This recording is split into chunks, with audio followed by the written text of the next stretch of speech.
సేనా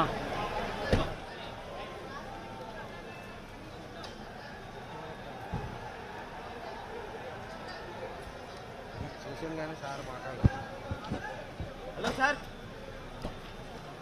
వచ్చేసింది.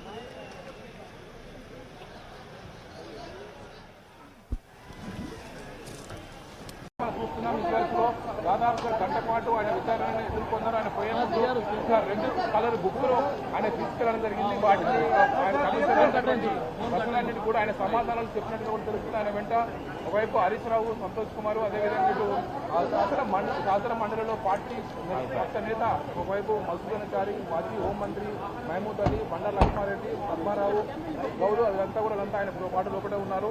దీంతో ఈరోజు కమిషన్ విచారణ ముగిసింది. మళ్ళీ ఫర్దర్గా ఏం జరుగుతుందని కూడా కమిషన్ కేసీఆర్ విచారణతోనే